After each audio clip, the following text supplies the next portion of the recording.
The original text of this story contains links back to all referenced prior stories for context. A link to the text post can be found in the video's description. Not that this was necessarily what you asked, but yes, in fact, I have been thinking about this. What if we have been doing this politics and leadership thing all wrong all along? How, you ask? Well, what if there is such a marked haste to make every single last decision with minds, unfortunately, clouded by a complete refusal to hear and/or consider opposing views due to not approaching these discussions with anything even resembling clear enough mind? What if maybe, just maybe, there was an idiot-proof and evidence-shown means to approach each and every single decision with the clearest mind possible, and the movers and shakers who make all the decisions have just been ignoring it? Think about it. This little shutdown kerfuffle, over before it starts? Wars, conflicts, or even rumors of such? No such thing. Budgeting and taxation questions? Damn near self-correcting. People fighting in a Walmart parking lot over a spot in line on Black Friday? Not if they prepare before leaving home. What is this inexplicable and possibly magical means to cure all that is clearly currently ailing Washington and politics in general? It's post-nut clarity. Imagine you're on the Senate floor. Wait. Upon swearing into the House and Senate, each elected official has a personal and very private masturbation room installed nearby to their quarters. It would be out of the view of any cameras, soundproofed, and frequently disinfected, stocked with whatever it takes to get them going. Now imagine you're on the Senate floor. The argument over whether or not to push through some wasteful bill and whether or not the waste is actually beneficial to all Americans equally, note that it doesn't, and the debate invariably devolves into shouting matches and insults, like it always does. The leader davels a recess. 30 minutes! Everyone goes and clears their heads. And Lindsey Graham goes and watches the BBC cut pieces that George Santos put him onto. Mitch McConnell watches videos of single mothers being evicted on Christmas morning and doesn't even care if they're AI.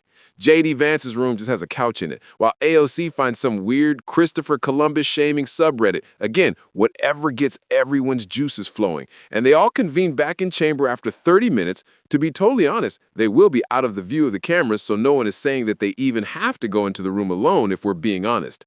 Now back in session with clear minds, following a smattering of some good old post-nut clarity, they can come together and make some decisions that work for the people, and perhaps tone down some of the hate that has come to permeate the populace. Hopefully everyone will have washed their hands when they return to chambers.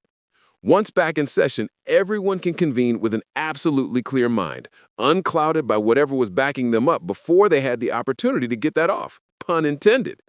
That's a thing called post-nut clarity, and it is literally the unexplainable phenomena that could cure all that ails the entire world if only we would just apply it correctly. If it's on Wikipedia, then it is absolutely a real thing, by the way. Think about it. How much time, energy, expense, and head and heartache could be saved if every major decision was approached with even just a little bit of post-nut clarity? Instead of arguing over literally anything, married couples could go upstairs and fuck it out, then discuss whatever the issue was afterward and come to an amicable conclusion. I'd be willing to bet divorce and single parenthood numbers would plummet in droves. Street violence could be brought to an absolute end if people would just go back to the house for a few minutes and take care of business before coming, no pun intended, together in the streets to throw their life away. See?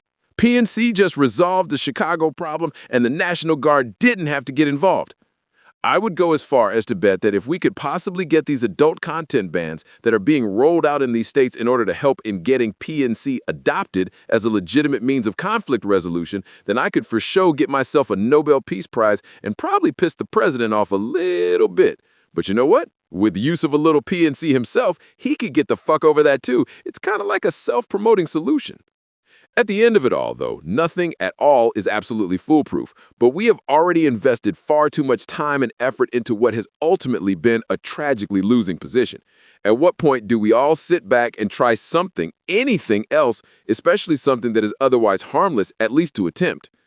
I cannot say whether or not that anyone who can make the decisions around these parts to bring this to bear will listen to me, but I present these ideas as alternatives to get the people thinking. Perhaps I should check into actually running for one of those positions of leadership. I got a year to make it happen. So what about you? What do you think? Sir, what I said was, if that will be all, please pull around for your total. I swear I have got to stop going outside on the days that my intrusive thoughts are winning before I get myself into some real fucking trouble out here.